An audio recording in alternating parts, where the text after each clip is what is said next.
عليكم ورحمة الله وبركاته. أهلا وسهلا مرحبا بكم.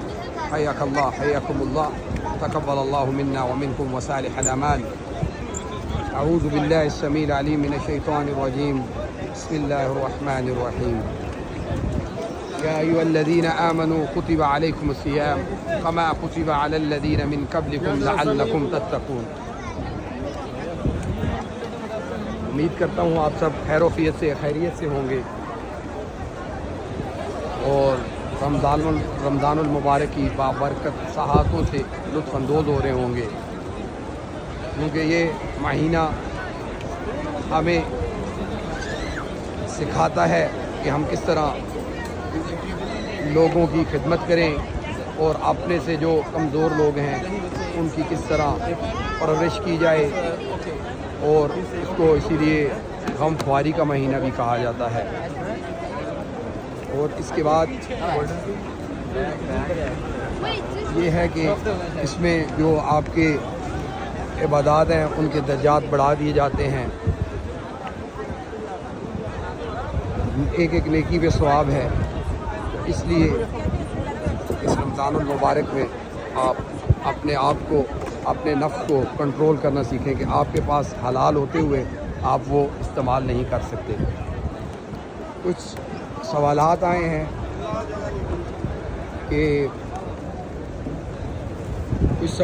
ہیں ہمیں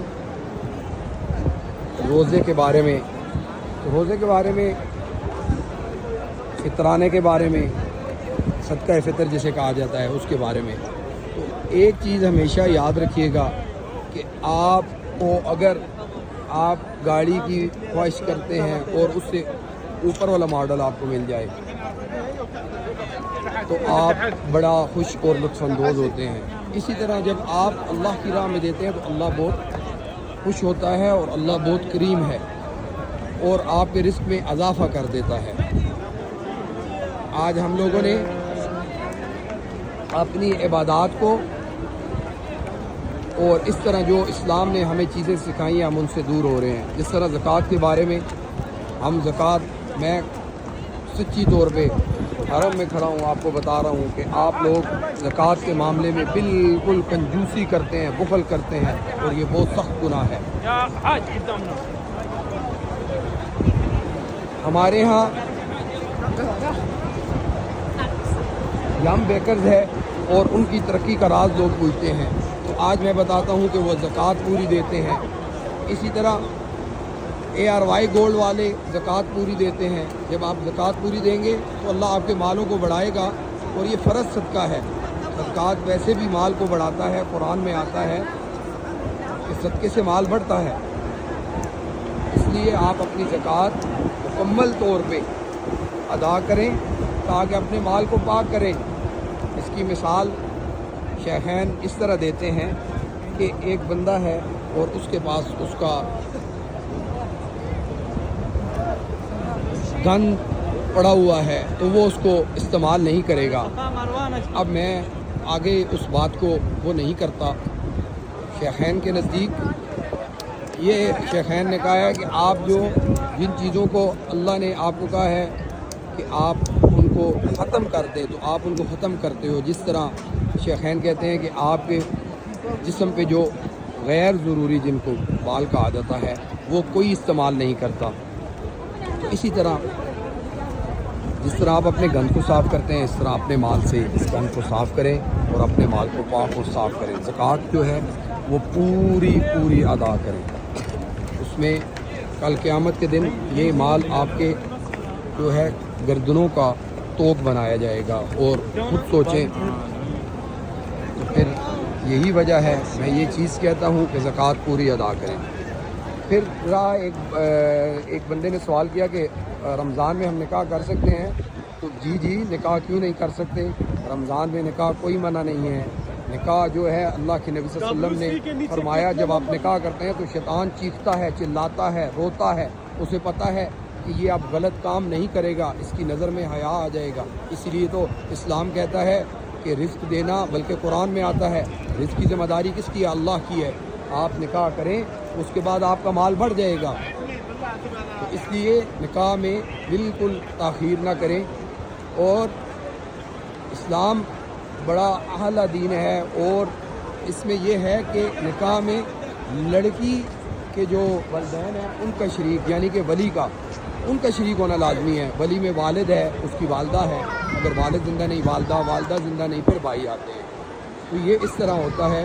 آج اسی وجہ سے میں اس چیز پہ سی ایم پنجاب مریم نواز صاحبہ اپنی بہن کو ادھر حرم میں ان کے لیے دعا کرتا ہوں کہ اللہ انہیں سلامت رکھے، کیونکہ انہوں نے ایک اچھا کام کیا ہے کہ یہ کورٹ میرج کو جو ہے انہوں نے اس کو بین کیا ہے، اور یہ اسلام میں کورٹ میرج کا تصور بالکل نہیں ہے، کیونکہ اسلام بڑا درجے والا دین ہے، اور اس نے لڑکی کے والدین کو یہ کہا ہے کہ ان کا شریک ہونا لازمی ہے تاکہ ان کی عزت محفوظ رہے۔ اسلام عزت دیتا ہے۔ ادھر پتہ چلتا ہے لڑکی کی اجازت کے بغیر نکاح ہو ہی نہیں سکتا۔ لوگ کہتے ہیں کہ جی اسلام نے عورت کو بہت درجہ دیا ہے، کہیں پہ بھی سورہ رجال نہیں آئی، سورہ المومنون آئی ہے، سورہ المومنون معذرت سورہ نساء ہے۔ سورہ نساء میں اللہ نے آپ کو عورتوں کے حقوق بتائے ہیں، اسی طرح پھر آگے مردوں کا بھی بتایا گیا ہے، اور یہ بھی سورہ رجال نہیں آئی۔ اس سے آپ اندازہ کر سکتے ہیں کہ ہمارے دین میں عورت کو بہت فضیلت حاصل ہے۔ اس کی مثال یہ ہے کہ جب آپ کوئی چیز لیتے ہیں تو آپ کہتے ہیں کہ اس کو ہمیں اچھا بیگ میں لے کے جائیں۔ کبھی آپ یہ نہیں کریں گے کہ نالی سے بیگ اٹھائیں اور اس میں آپ اپنی چیزیں ڈال لیں، اس طرح نہیں کریں گے، صاف لے کے جائیں گے بیگ۔ تو اسی طرح جب عورت پردے میں ہوتی ہے تو اس کی اللہ حفاظت فرماتا ہے، اور پردہ یہ نہیں ہے کہ جو آج کل یہ آپ کہتے ہیں کہ جی ہم یہ چادریں اوڑھ کے اور یہ فلاں اور فلاں۔ پردہ اس طرح کا حکم ہے کہ کالے کووں کی طرح نکلیں جب یہ باہر نکلیں عورتیں، تو اس کے لیے یہی ہے کہ آپ کا جو عبایا بھی ہو، آج کل آپ ایک حجاب کرتے ہیں اس میں آپ کی آنکھیں سامنے آ رہی ہوتی ہیں، اور یہ نظر تو ہے ہی شیطان کے تیروں میں سے ایک تیر۔ تو اس وجہ سے میں یہ آپ کو کہوں گا کہ آپ نے یہ ہے میری بہنوں، پردے پہ اپنی توجہ دو، اور جس بھائی نے کہا تھا اب میں نے ان کو بتا دیا ہے نکاح آپ کر سکتے ہیں، اور جو آپ کے ازدواجی تعلقات ہیں ان کا آپ کو اسلام نے اجازت دی ہے کہ آپ افطاری سے لے کے سحری تک آپ کو آزادی ہے، مگر وہ بھی لمٹس میں رہ کے۔ تو انشاءاللہ اللہ پاک آپ کا حامی و ناصر ہو، اور اگین میں دوبارہ ایک دفعہ پھر اپنی بہن اور سی ایم مریم نواز صاحبہ کا شکریہ ادا کرتا ہوں کہ انہوں نے کورٹ میرج کو بین کیا۔ اللہ ان کی عزتوں کی حفاظت فرمائے اور اللہ انہیں سلامت رکھے، آمین آمین یا رب العالمین۔